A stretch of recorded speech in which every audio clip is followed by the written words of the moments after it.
Hi guys, this is Sudhir from Yugen Academy and you are here to learn English grammar. Hello friends. Today we will learn something about figure of speech. A figure of speech is a usage in poetry involving the words that add to the beauty of the poem. It is a departure from the ordinary form of expression in order to produce a greater effect. The use of figure of speech enriches the language and makes it more effective and elegant. In short, figure of speech is a typical construction in order to make the language more beautiful and attractive. Let us learn some important figures of speech. First is simile. In simile, a comparison is made between two objects of different kinds, which have at least one point in common. The simile is introduced by words as, like, as, or so as. See the example. The river flowed as silent as the night. Second example is, he played like Sachin Tendulkar. Here you can see the comparison in the first example is river and night. River is flowing silently like a night. In the second example, he played like Sachin. Here we are comparing Sachin and him. So his batting was so beautiful that he played like Sachin Tendulkar. The common similes of everyday speech are as under. As proud as peacock, as tough as leather, as clear as crystal, as good as gold, as old as the hills. Now let's go to the next one. That is metaphor. When two unlike things are compared implicitly, that is totally, completely, as if the two things are synonymous or one, the figure of speech is metaphor. It is an implied simile. It does not, like the simile, state that one thing is like another, but proceeds as if the two things were one. Thus, when we say, he fought like a lion, we use a simile. But when we say, he was a lion in the fight, we use a metaphor. Example. The news was a dagger to his heart. Life is a dream. Note, every simile can be compressed into a metaphor and every metaphor can be expressed into a simile. Example. Baji Prabhu fought like a lion. Simile. Baji Prabhu was a lion in the fight. Metaphor. The waves broke on the shore with a noise like thunder. Simile.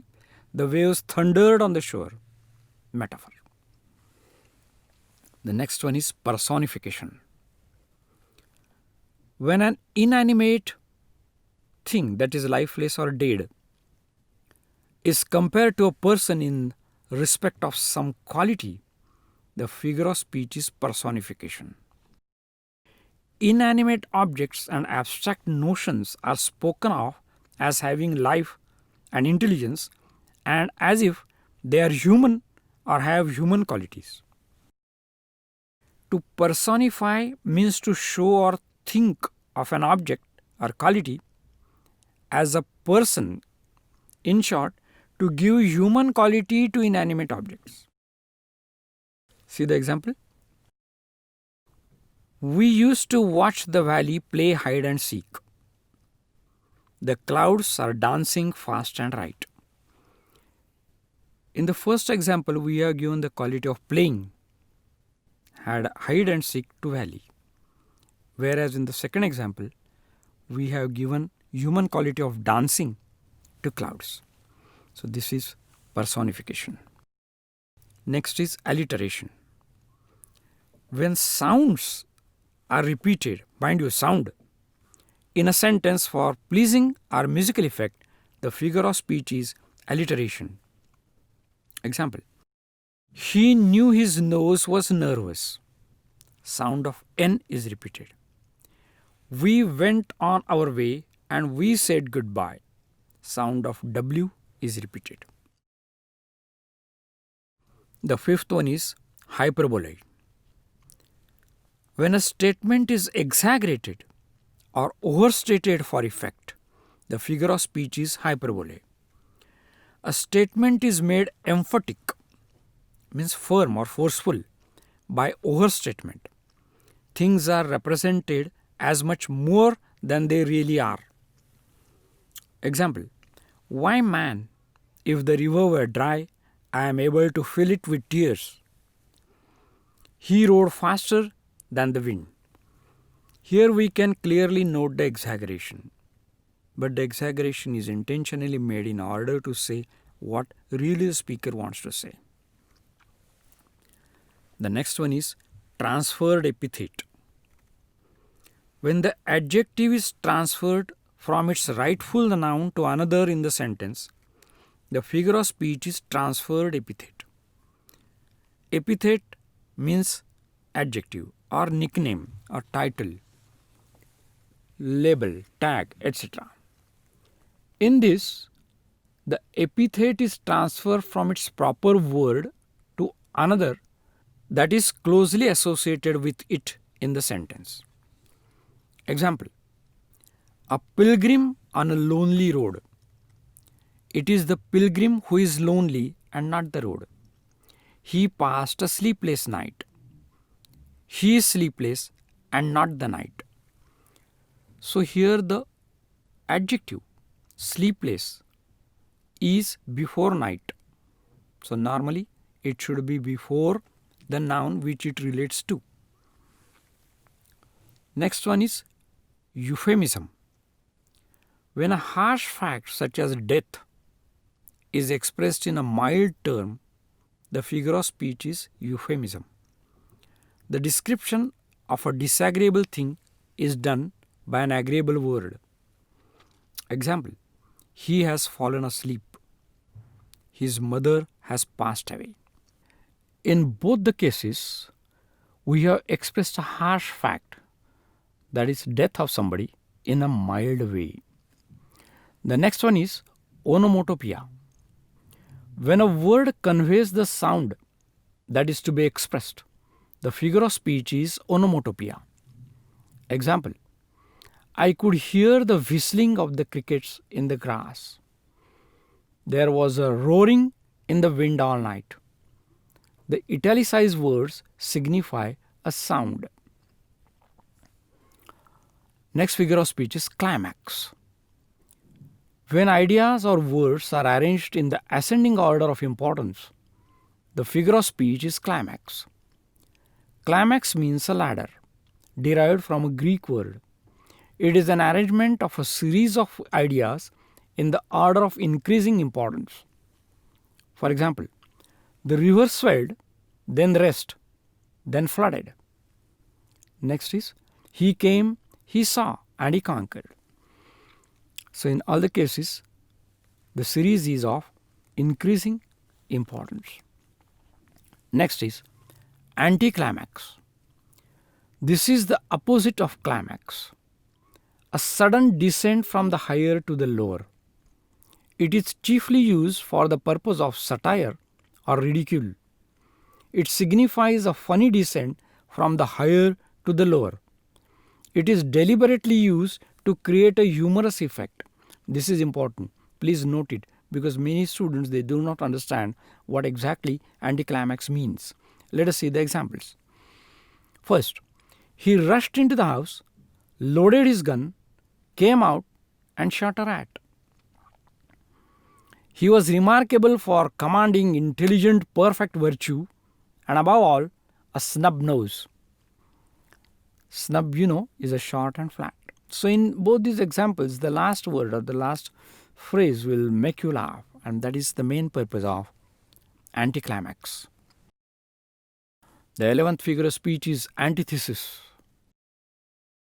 When opposite ideas or words are used in the same sentence, the figure of speech is antithesis.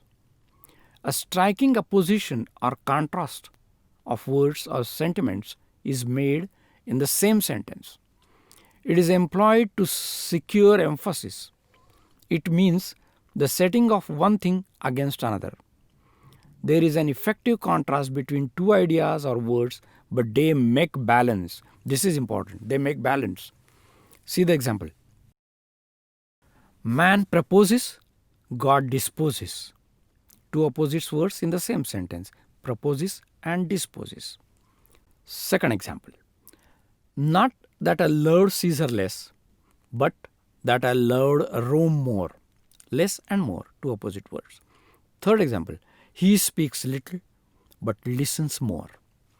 Little and more. So the two opposite words are used in the same sentence and they have made balance. Next one is inversion. When the words are not in correct prose order, the figure of speech is inversion or anastrophe. Example. Slowly flowed the river. The correct prose order is the river flowed slowly. 10,000 saw I at a glance. The correct prose order is I saw 10,000 at a glance. Now, in your examination,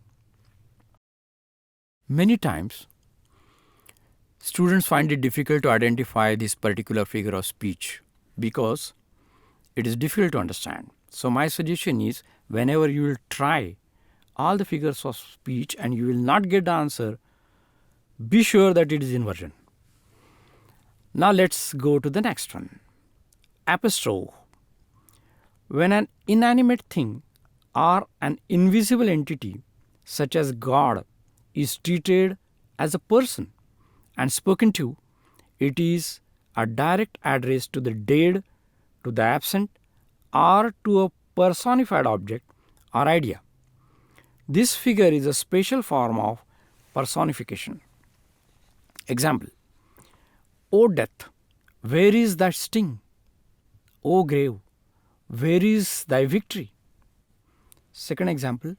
O mother, teach our hands to bear. Country is personified and addressed. O mother is talking about India.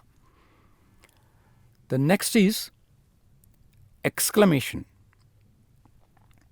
When strong feelings are expressed in the nature of an exclamation, the figure of speech is exclamation. In this, the exclamatory form is used to draw greater attention to a point than a mere bald statement of it could be. Example. What a piece of work is man! O life, O God! What have I done to deserve this? Second example. Alas, I failed for the third time. You can understand the exclamatory words and the manner in which the construction is made. The next one is metonymy. When a word is used to express something that is closely associated with, the figure of speech is metonymy. In metonymy, literally a change of name, an object is designated by the name of something which is generally associated with it. An individual is substituted for the class. The instrument may be substituted for an agent. Example. The word bench for judges in the High Court, of course. The house for the members of the Lok Sabha or Parliament. The laurel for success. Red coats for British soldiers. The crown for the king or queen. Let us see the examples. The pen is mightier than the sword. Pen stands for the writer, sword for the soldiers. I have read Shakespeare. Shakespeare stands for his plays or literature. Next one is epigram. This is a brief pointed saying frequently introducing antithetical ideas which excite surprise and arrest attention. See the word in bold type, arrest attention.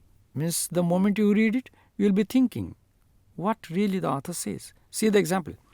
The child is the father of the man. A man cannot be too careful in the choice of his enemies. He makes no friend who never made a foe. Foe means enemy, of course. So here once you read it, you will be thinking about the correctness of the sentence. When it happens, see, it must be epigram. Next one is irony. This is a mode of speech in which the real meaning is exactly the opposite of that which is literally conveyed. First example. The teacher's remarks excellent on the answer sheet of a student who scored 0. Second, the lines from the rhyme of the ancient mariner, water, water everywhere, nor any drop to drink. Pun. This is the use of a word in such a way that it is capable of more than one application, the object being to produce a ludicrous effect. Ludicrous means absurd or laughable. Example, is the life worth living? It depends upon the liver. Here the pun is on the word liver. So it has two meanings. Is life worth living? It depends upon the liver. So if the liver is good, that is organ of your body, then the life definitely is worth living. In the second example, a pessimist blood type is always B negative. So B negative and liver are the words which are in bold type, and a pun is on these two words, having two meanings which are absolutely appropriate. The next one is synecdoche. In synecdoche, a part is used to designate the whole or the whole to designate the part. Let us see the first A part. Part used to designate the whole, as give us this day our daily bread. Here bread means food. All the best brains in Europe could not solve the problems. Brains indicate the intelligent people. In the B part, the whole is used to designate the part, as England won the first match against Australia. Here England is the English cricket team. The next one is Aximron. Two words of opposite meanings are placed side by side to suggest another idea. It also creates humor. Two contradictory qualities are predicted at once at the same thing. Example, he is regularly irregular. You are clever fool. She accepted it as the kind cruelty of the surgeon's knife. In the third examination, you can appreciate the cruelty cannot be kind, but in surgeon's case, the cruelty of knife is really kind. The next one is tautology. Very important as far as your examination is concerned. Consists in repeating the same fact or idea in different words. Example, it is a true fact. Repeat that again. Shout it loud. You will see in all these examples, both the words are of the same meaning. Even then, they make a sense and they increase the beauty. Thus, we have completed this important chapter of figure of speech. I hope you will definitely like that. Don't forget to subscribe the channel if you like it. Thank you very much and have a nice day. I would like to request you to refer my book titled English Grammar and Writing Skills, which contains complete syllables of grammar and writing skills prescribed by SSC and CBSE boards. This book is available on all prime sites. Thank you very much. Thanks a lot.